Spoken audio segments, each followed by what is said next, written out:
Disclaimer: all news sources from this mini-documentary are based on what was originally reported, and reflect their views rather than reality.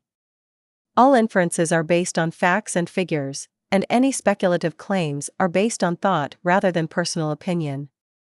I do not own any of the photographs, newspapers, music, or any form of media used in the making of this film. This documentary is not being used for a book or magazine cover, or for commercial, promotional, advertorial, endorsement, advertising, or merchandising purposes of any kind in any media. What do you think of when you picture classic Hollywood? The talent, the glamour, the stars, the well-known greats. We make much of them all, and with good reason. After all, it was an overall better time for entertainment. People remember the times fondly, and new audiences find themselves mesmerized by the charm of the eras. It's all nearly impossible to describe. With that in mind, we often forget that some names did not have a proper chance to get as big as others. We, as a society, categorize entertainers from the A-list to the D-list, and those who don't quite make it to this A-list are very easily obscured.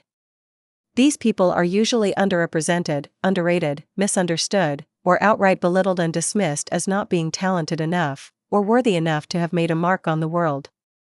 When in reality, these individuals very well could have been the ones who kept the great ones afloat.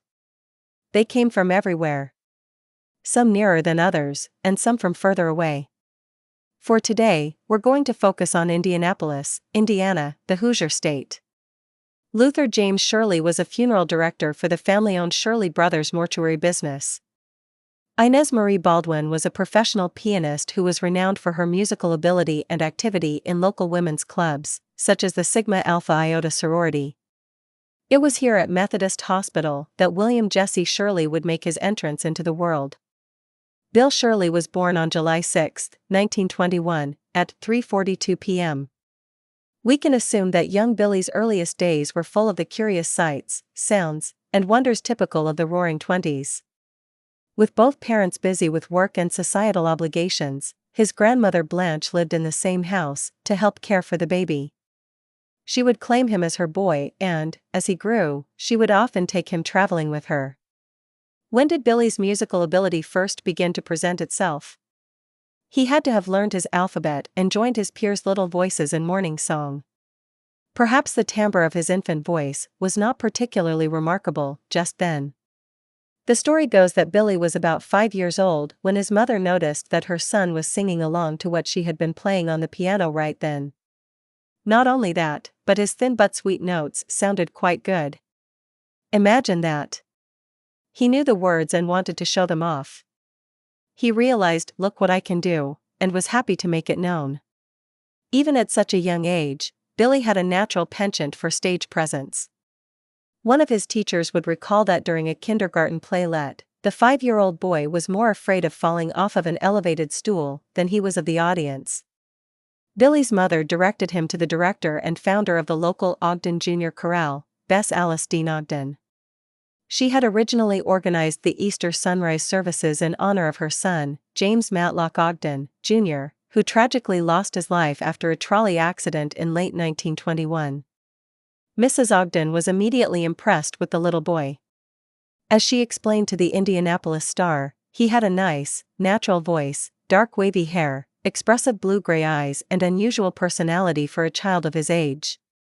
And so, the little boy made his official debut as a boy soprano and soloist for the Ogden Junior Choir.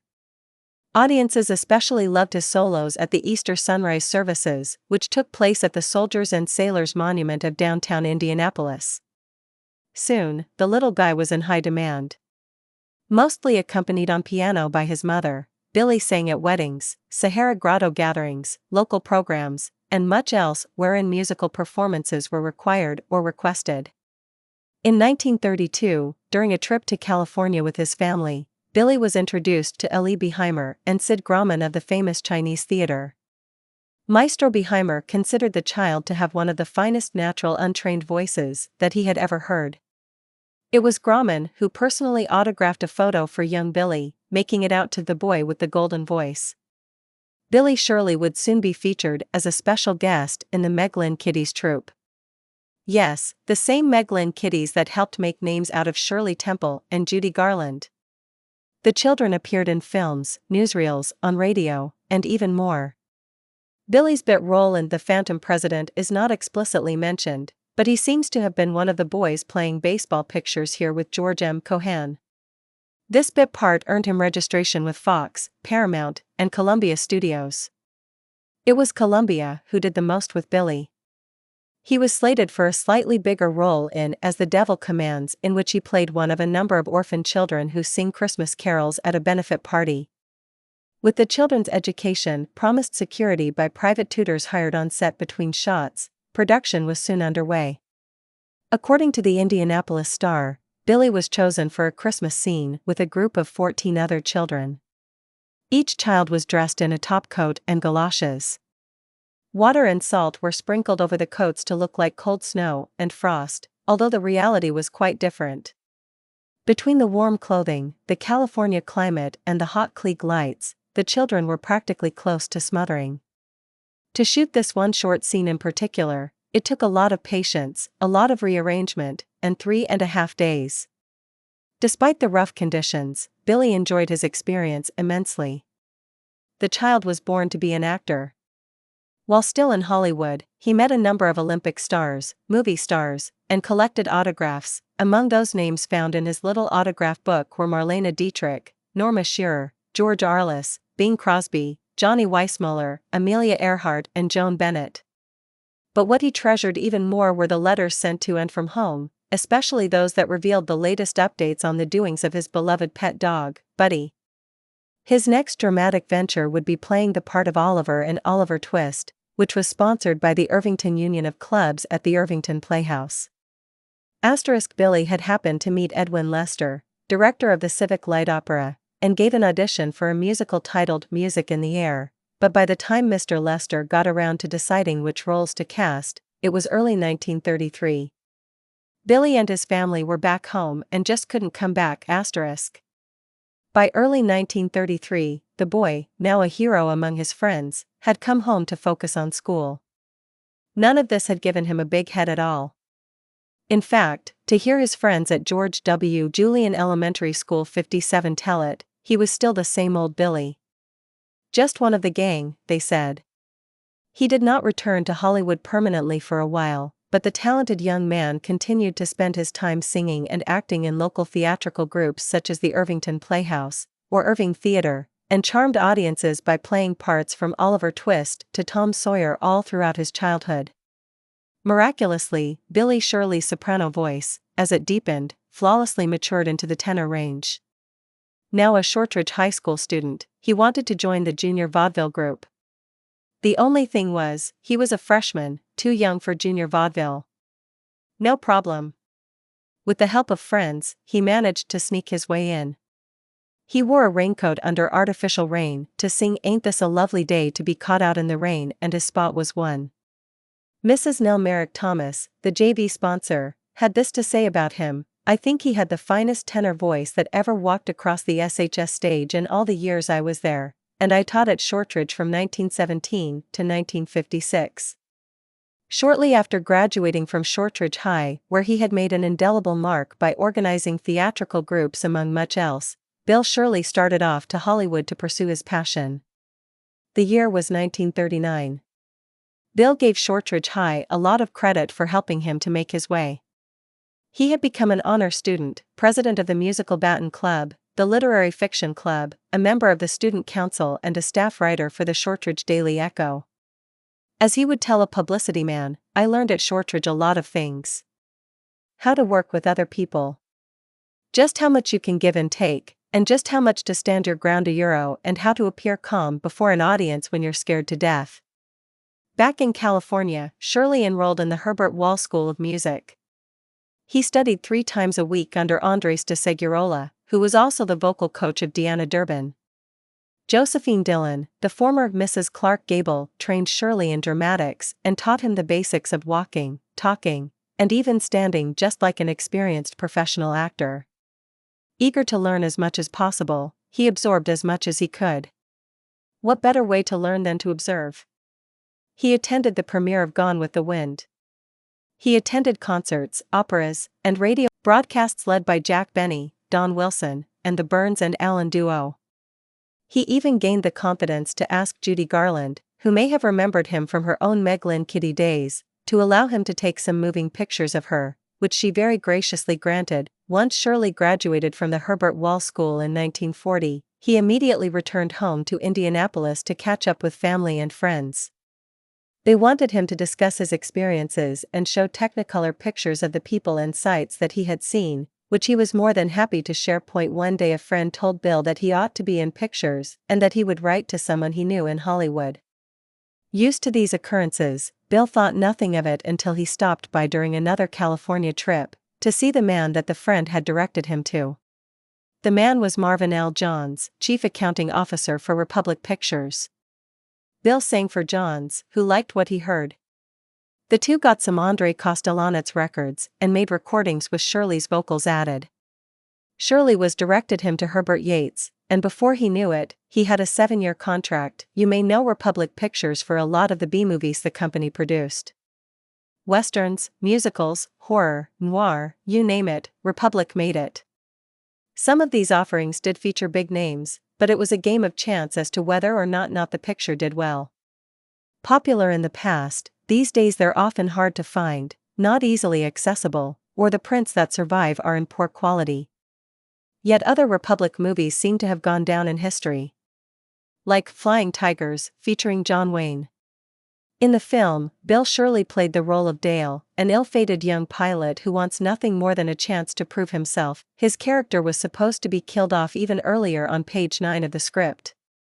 Dale bites it pretty early, so it's a bit hard to imagine how much earlier that could have been. But apparently, his acting was so well received that Dale's death was postponed another 4 pages later, just for him. He appeared in approximately 8 films for Republic. Hollywood life seemed to agree with Shirley. There was so much to learn, see, and do. He made new friends. He hung out with plenty of celebrities around town, big and small alike, and they enjoyed his company. And whenever one of his films was set to premiere, he almost always returned home to a hero's welcome in Indianapolis. He even found romance.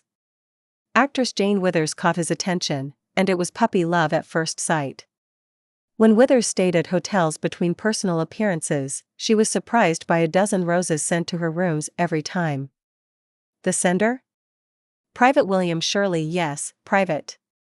The Second World War had come into full force, and with it the draft. Bill would enlist on August 3, 1942. In his usual self-effacing way, he would later describe himself as initially not quite the type to start with, but later would become something of a fair to middling warrior once he learned the basics. While in the Army, Bill served in recruiting and induction in Los Angeles, the Quartermaster Corps at Fort Warren, Wyoming, the Signal Corps Training Film Division in Los Angeles, and the radio section of the Special Services Branch at Fort Warren again. Once, he played the Duke in a Beheimer Artists Bureau presentation of Rigoletto, and was tagged by critics as a potential find for the Metropolitan Opera. Sergeant William Shirley as the Duke proved to be a quite capable actor and a singer to be reckoned with. The Pacific Coast musician. One of many little-known facts about Bill is that he participated in benefit programs for war relief. One of these was Chins Up, a musical comedy that was shown at the Wilshire Ebel Theater in Los Angeles. Bill composed the musical score. His activity seems to have come to a halt in 1944, which does coincide with an Army hospital record detailing a bout with infectious mononucleosis in August of 1944. To recover properly, he needed as much rest as he could get. It wasn't too bad of a year for him overall. 3 Little Sisters had been released in July, which got him more much-needed media attention. After his military service was completed, Bill did find it difficult to continue with his career. Was a personal after effect of being in the Army? Or was it simply that he wasn't being sought out? He was back in civilian clothes, but out of work. He managed to stay afloat by winning the runner-up prize in the Hollywood Bowl. This is what seems to have earned him a regular position with radio station KFI's original program Ladies' Day, where he sang a wide range of songs such as Stella by Starlight, Thine Alone, and other popular ballads. In late 1946, he caught the attention of Monty Proser, the owner of New York's Copacabana. A 5-year contract was signed, and Bill was on his way to New York to begin another new chapter. January 1947. Bill couldn't help finding himself to be a small fish in a big pond, so to speak. He knew that competition was fierce. The day had come to make his grand debut on the Copacabana stage. But apprehension had set in. The anticipation alone was enough to make him ill for the entirety of the midday prior to the time he was scheduled to open. He may have been intimidated partially by Mr. Prosser.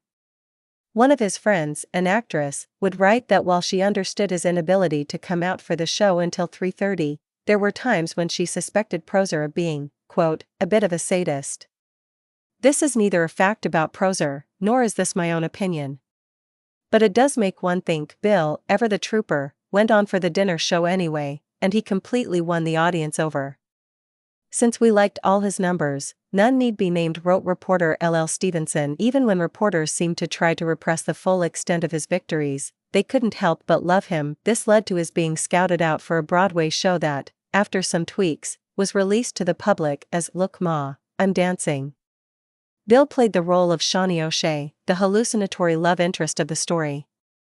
The production promised to be very successful. However, changes were made not long after. Shirley's part was trimmed so severely, he might as well have been cut. So he left the musical.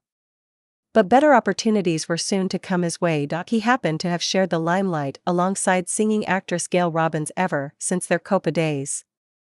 Apparently, the two had very good chemistry, because he and the former pinup girl performed together constantly, from plays such as Pardon Our French on the stage, on the radio, and soon even on television. Soon he found himself with a contract with 20th Century Fox. Fox did not have a lot for him to do, however. The two events that held the greatest significance was performing during the premiere of Sand, released in 1949 in Salt Lake City, Utah, and doing playback vocals for Mark Stevens' voice in Oh, You Beautiful Doll, released that same year. Shirley accepted the latter assignment only with reluctance. He wasn't going to be seen, or even credited. He was paid, which helped him to get by for a while. But the credit was what he truly needed to further his career. Bill Shirley's susceptibility for slipping through the cracks is simply astounding, considering his integrality in the world of classic Hollywood. He was everywhere at once, and yet somehow invisible. Reasons could have been his mostly operatic style of singing, his mop of wildly curly hair, or his childlike winsome demeanor, or conspiratorial attitudes from critics who suppressed him in favor of pretty bombshell actresses or older-looking leading men with ostensibly more experience and stylish stage names.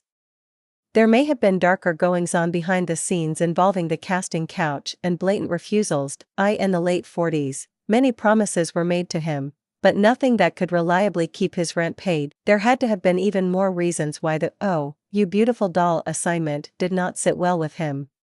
He would later tell Hortense Morton of the San Francisco Examiner, quote, I think that was a mistake. One can only hope that he did not feel the same way about dubbing vocals in My Fair Lady, which to this day is a hot topic. But that's a story for another video. So things went on until the night George Jessel asked him to sing at Daryl F. Zanuck's Man of the Year ceremony to substitute for Al Jolson.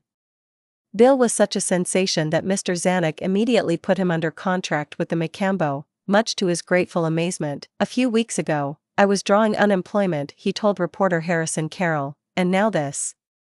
It was noted that Bill's range was remarkable, as he could sing just about anything from Pagliacci to his specialty, Granada. Tenor and baritone, classical and popular tunes. Nothing seemed to be too hard for him. Bill demonstrated his technique when Bing Crosby happened to be in the audience one night.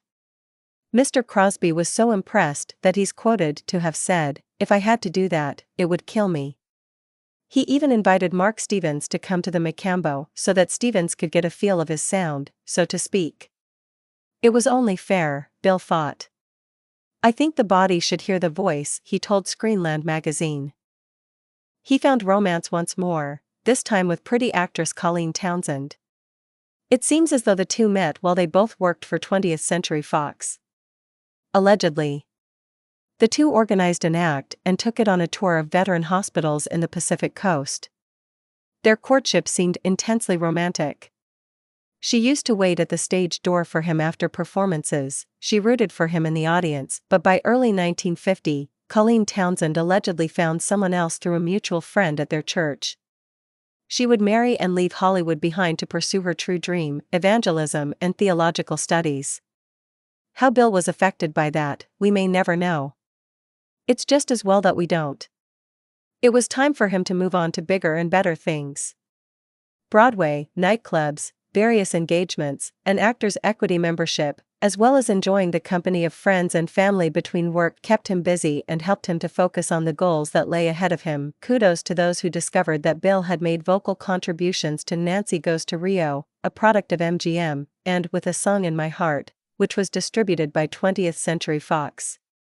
No written record of this, that I know of, can be found anywhere, so it is miraculous that this was uncovered. Otherwise, this may have been completely forgotten. In the fall of 1951, Bill was officially set to play Stephen Foster in a biopic film initially called Song of Youth. An interesting role, considering that he had played the part as a youth in a local play. This would develop into I Dream of Jeannie. Nothing to do with the antics of a pretty genie in a lamp. The title is a reference to one of Foster's most well-known compositions.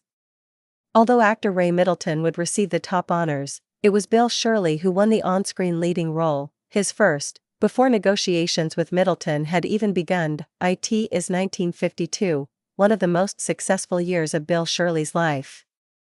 Abbott and Costello Meet Captain Kidd had wrapped up filming in March, and this seems to have been the year that his work for Walt Disney's Sleeping Beauty would begin.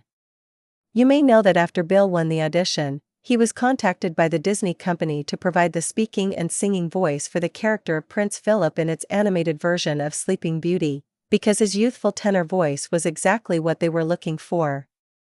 Before the decision was made to cast the voices of Princess Aurora and Prince Philip, Mary Costa and Bill were asked to audition together to make sure their voices complemented each other, which they did perfectly. During the film's production, Bill, as well as actor Ed Kemmer, were used by the Disney animators as live-action reference models for Prince Philip. If one looks closely, the resemblance is rather apparent, almost striking. He had many acting and recording sessions with Mary Costa as well as singing, for the pair acted out their parts just as if they were prince and princess in real life. His female co-stars adored him. Mary Costa and the actresses, playing the fairy godmothers in particular, simply could not get enough of him. His handsome face, kind-hearted personality, and considerable shyness truly made him the Prince Charming of the studio. Mary Costa recalled with fondness how they had honest crushes on the shy young man.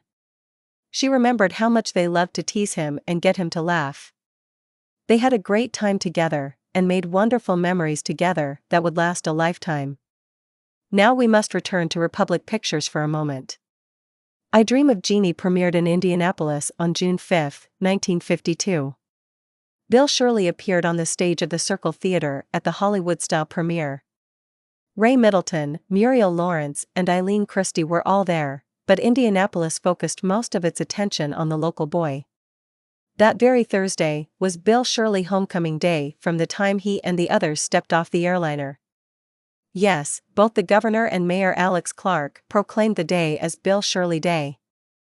This holiday, to my knowledge, is no longer observed, but if anyone out there knows or remembers such a day, you are cordially invited to tell all about it. The fanfare was extraordinary. Pittsburgh had even featured a welcome week earlier for crowds to meet and greet the stars of the film. News reporters were there, and Dave Heumann of TWA oversaw where Miss Jeannie, the winner of the local Miss Jeannie contest, would be seen. There were welcoming signs to paint and display, limousines, escorts, Shortridge alumni to greet the favorite son, even the Air Force Honor Guard was there to hold up the welcome sign. There were flowers for actresses Muriel Lawrence and Eileen Christie, and keys to the city for both Bill and his co-star Ray Middleton. His parents, Mr. and Mrs. Luther Shirley, were among those in the audience, along with his old teachers and friends. There were many songs to perform, and they all joined in a four-part arrangement of My Old Kentucky Home. Among the many songs performed, Bill made sure to dedicate one number, Beautiful Dreamer, to his beloved mother and father. "This is the happiest day of my life, believe me," he said. Although the day was undoubtedly full of excitement, fun, and happiness, nobody would be surprised if the whole shebang was completely overwhelming to the senses. Here is a quote from a local newsman: "Advice being the freest thing in America, here's some for our own homegrown movie star. Sneak away from some of this hullabaloo, Bill, and have a quiet talk and do a little folksy handshaking with your Hoosier friends." Knowing what we know about the personable yet introverted ways of Mr. Shirley, he most likely did just that. The genie craze was nearly everywhere. Indianapolis, Indiana. Birmingham, Alabama. Atlanta, Georgia. Even Louisville, Kentucky. Here is a snippet from Atlanta Constitution newspaper. Shirley opened with Beautiful Dreamer, a Foster melody which gave him an opportunity to exhibit his fine tenor voice. When the audience roared its applause for an encore, Bill returned and thrilled 5,000 music lovers with Granada. Today, as then, there are mixed reviews of Genie. Most agree that the music and singing are phenomenal and reflect great talent. Most find fault in the plot, which ranges from weak to melodramatic to outright falsified, although this is typical of a biopic. The major blight for modern audiences is the scene that features a minstrel show. What was once typical in the time of Stephen Foster, blackface performances are alarming today. With good reason. But most people agree that whatever fault can be found with the movie itself, the singing of Bill Shirley is the main highlights, if not the main highlight, of the show. Bill returned to Hollywood to begin filming Sweethearts on Parade, released the next year, would prove to be quite successful as well. Although the performers were still overshadowed by the bombastic antics of Ray Middleton, critics were kind enough to take note of not only Bill's singing, but his natural ability to act and deliver lines. Before Genie mania died down, Shirley was already heavily active in humanitarian missions. He participated in telethons for polio and cerebral palsy relief, groundbreaking ceremonies for hospitals, and much else. Then came the USO. Shirley was one of a group of celebrities that donated their time to entertain Korean War troops. Shirley's troupe, which included Paul Douglas, Jan Sterling, Rory Calhoun, Carolina Cotton, and Walter Pidgeon, would head to South Korea. This was announced in November, and the next month, they had set off. Unforeseen circumstances were plentiful. The Kenosha Evening News reported that over a dozen Hollywood entertainers heading to Korea were held up while mechanics labored over a faulty plane engine. The tour was a resounding success. But by the end of it, most members of the group were not well, suffering from heavy colds or flu. Debbie Reynolds, Keenan Wynn, and Peggy King notably stayed behind to be hospitalized under observation until their symptoms subsided. How Bill felt during this precise time is not yet known. Maybe he felt fine. Maybe the reserved young man thought it best to stay quiet about it. But by mid-January, it was apparent that something was seriously wrong with him. A throat infection, explicitly linked to entertaining the troops in Korea, had lingered for too long. Doctors were concerned enough to advise him to cancel gigs, while they waited to decide whether or not to operate. What sort of operation his doctors had in mind is not explicit, but during the early 1950s, standard medical practice favored tonsillectomies. The resolution is indeterminate, but by early February, he was reportedly much better. By mid-spring, he was ready to move on to the current and take on the stage as the young Johann Strauss in The Great Waltz, co-starring a young Florence Henderson, the future Carol Brady. It seems that Bill was learning to feel more comfortable with audiences, and have more confidence in himself and his abilities. Show business was good for him. The boy of the Great Depression had carved out his niche. "This is the business I love, stage business. I prefer it to anything else. Not as remunerative as movies, but that audience reaction is wonderful," he once said. Bill was making up for lost time. 1953 was a very active year for him. There was The Great Waltz, more summer stock with Music Circus, home to Indianapolis to celebrate the premiere of Sweethearts on Parade, and much else. In November of that year, Bill was among celebrities who gathered to entertain King Paul and Queen Frederica of Greece, who were known to travel to America. Here is a letter of appreciation that was given to him afterward. There were more USO tours. In late 1954, 8 celebrities volunteered to fly to the Mountain Home Air Force Base in Idaho on Christmas Day and entertain the troops there. Along with Debbie Reynolds, Eddie Fisher, Keenan Wynn, Patty Nestor, Barbara Ruick, Gloria Winters, and Bobby Tucker, Bill was there to do his bit. Another unexpected incident occurred that potentially endangered the lives of those involved. The plane that carried the troop had to climb up to 14,000 feet to avoid storms. Because the cabin was not pressurized, the company had to take turns breathing from emergency oxygen bottles provided. Not only that, but the temperature dropped to 15 degrees below zero. The performers were wearing high-altitude clothing, but still were freezing cold. None of this daunted Bill, however. He was still making up for lost time. He returned to summer stock, which jettisoned another big boom for his popularity. By this time, Shirley had decided that live audiences were ideal for optimal quality. With people to sing to, there's a feeling, a quality in your own work, which is like nothing else I know, he once said. If Shirley's filmography is relatively short, his stage credits are a direct contrast. From the music circus of Sacramento to the Cohasset of Massachusetts, his winning character traits and versatility of his multi-talents mesmerized crowds everywhere he went, and they all wanted more. He was called Mr. Music Circus for quite a good reason. In November of 1955, he won first place on the Arthur Godfrey's Talent Scouts program. This was a phenomenal achievement, for it is widely known that Godfrey could be rather choosy, even turning down such auditionees as Elvis Presley. For weeks afterward, Bill would regularly appear on the show to the delight of many, especially those who knew him from home. 1956 and 57 were breakneck speed years for Bill. Many weeks of engagements at the Versailles Club in New York to take over for singer Jack Cassidy. A contract with Miami Beach of Florida. More of Sacramento's music circus. The Celebrity Club in Miami, Florida. There was another great waltz production to perform for, this time with Lois Hunt and Terry Saunders at the Civic Light Opera. Back to New York and Pennsylvania to play Lieutenant Cable in South Pacific at multiple theaters. Bill Shirley's star had finally risen. Maybe the head honchos didn't consider him a huge movie star like Marlon Brando or a singing, swinging member of the Rat Pack, but nevertheless, he had reached the top in his own way. But although Bill was never short on work, he may have needed to lose himself in it. Despite his success, an unexpected tragedy lay ahead. His mother Inez had been afflicted with cancer for over a year, and on November 29, 1958, she passed away. As funeral arrangements were incomplete as of the next day's announcement, it's likely that her passing, despite her condition, was not entirely expected. Although Inez Shirley was no longer around to witness her son's success, he would always make sure to give her credit she deserved for encouraging him into success as a singer. This concludes Part 2. Join us for Part 3 as we discuss Sleeping Beauty, My Fair Lady, and Bill Shirley's legacy. Thanks for watching. This is the third and final part of the Hollywood's Hidden Hero trilogy. We last left off in 1958, a year of triumph and tragedy for Bill Shirley as his career slowly stabilized at the top. Once again, I do not own a thing unless otherwise mentioned. The cap-off of the 1950s, Walt Disney's Sleeping Beauty, arguably Bill Shirley's most well-known achievement, was released in 1959.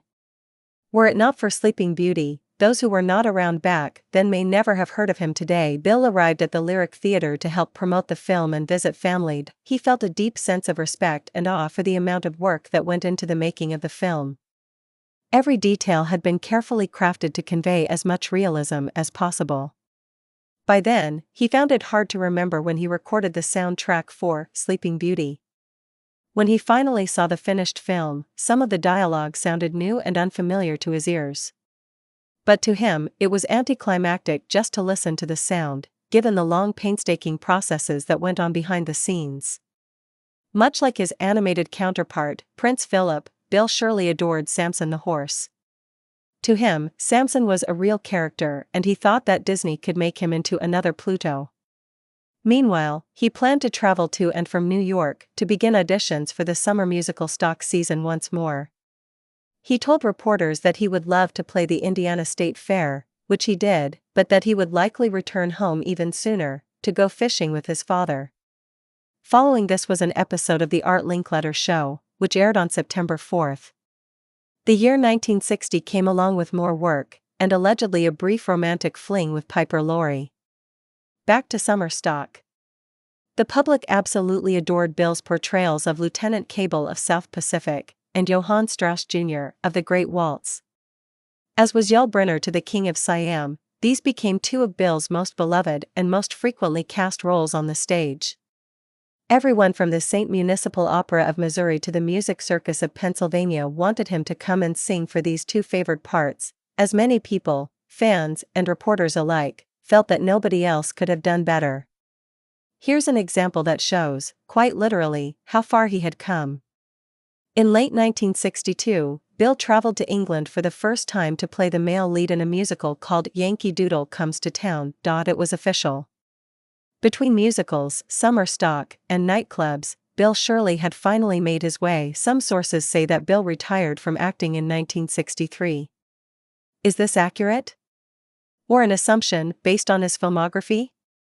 Hollywood as a whole was rapidly changing, its golden years were slipping away, if not already gone. But Bill was still around and just as active than ever. His final official filmography credit was for My Fair Lady, in which he dubbed the singing voice of Freddie Ainsford Hill. In his lifetime, Shirley did earn a fair bit of acclaim for this, if somehow it was learned about and announced to the press. In recent years, however, Bill has become the target of a lot of undeserved criticism. If you recall, Freddie Ainsford Hill was played by Jeremy Brett, a baritone singer and actor who won millions of fans for his performances, especially for his portrayal of Sherlock Holmes. In the mid-1990s, Brett, after decades of reluctance, admitted that it was Shirley had dubbed his song. However, this was done in such a way that personally laid the blame to Shirley, as if he had and the studio had set out to intentionally hurt Brett. The reality is this: Bill also knew what it was like to feel disappointment. He knew the ups and downs. He knew the struggle, the emotional roller coaster of tragedy and triumph. And yes, he knew how it felt to be dubbed over as well. It's all just Hollywood, and not his fault. Bill remained quiet about this assignment and moved on with his career. Throughout the 1960s, he was active as a deputy and a counselor for the Actors Equity Association. This helped him to not only earn a regular income, but also to continue making new friends and charm the world with his talent. And he could always be counted on to lend a hand in industrial shows. One of these was Diesel Dazzle, released in 1966. This is another example of recognition that has only been uncovered in very recent years. Was it the passing of his father, Luther, in June of 1968, that caused Bill to slow down? The moving pictures wouldn't see him again, nor, seemingly, did summer stock for a while. He is known to have co-produced Dames at Sea, which introduced Bernadette Peters, and that was around 1969. In 1975, he briefly returned to Music Circus to play the fatherly Nat Miller in Take Me Along. As you can see, fresh eyes and ears were opening for the first time to Bill's merits and wondered for themselves how one so celebrated could simultaneously be so suppressed. This is what an astonished fan wrote. Bill returned for the final time in September to perform in Hit of Hits to help celebrate the 25th anniversary of Lewis and Young's Music Circus. During the 1980s, Bill is said to have worked in real estate and/or electronics for the LA-based defense contractor Litton Industries. We have to wonder what he was doing during this time. Was he still singing? Was he languishing at all? He was not an old man per se, but he was getting up there in years. Was he feeling the ravages of age? Or was he, due to his introverted nature, just settling down and enjoying a life relatively free of restrictions and rush? Allegedly, he may have become a church choir director. If you personally happen to know, you are invited to speak about it if you wish. In May of 1989, he retired from the Litton Company, most likely due to health reasons. 3 months later, on Sunday, he had been a patient at the Guardian Rehabilitation Hospital when the Golden Voice fell silent. The Prince of Indianapolis had gone to rest in the glory of a king. Unlike most princes, he would leave no heirs behind. Private services were arranged and held by the family-owned Shirley brothers.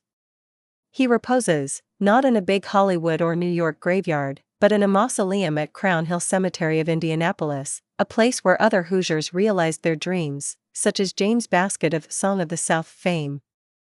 We can see how important it was to Bill that he's at home in Indianapolis with his family. It is of vital importance that we respect Bill Shirley's accomplishments and take them all into consideration. It is imperative that we understand who he truly was, and why he was, and is, important enough for relevance today. He was such a versatile, integral part of the classic Hollywood world. He deserves more than to be an afterthought at best. He deserves recognition. There are quite a few people who share the same name, which can complicate matters. There's one who's a football coach, one who's an artist, and one who was a sports writer for the Los Angeles Times, just to give a few examples. Sometimes Bill's name is completely written wrong. Occasionally, he was called Bob Shirley or Bill Edwards. Can you imagine that? He deserved more than to be frequently uncredited and overshadowed by bigger names. Did his shy, almost reclusive nature complicate things? Or did he prefer it that way in the long run? Everyone who had ever known him all agreed that he had amazing qualities. A naturally fine singing voice, an outstanding personality, and honest modesty. What we can all learn from Bill Shirley is that if you have a dream and follow it, you can do anything. No matter how old you are, where you are, or what you're going through. No matter what happens to you, regardless of whatever bump in the road you may face, if you not only work hard, but also enjoy what you do, your dreams can become reality. You can do it. Even when it seems like nobody cares or sees you, there is always someone out there who will see your worth.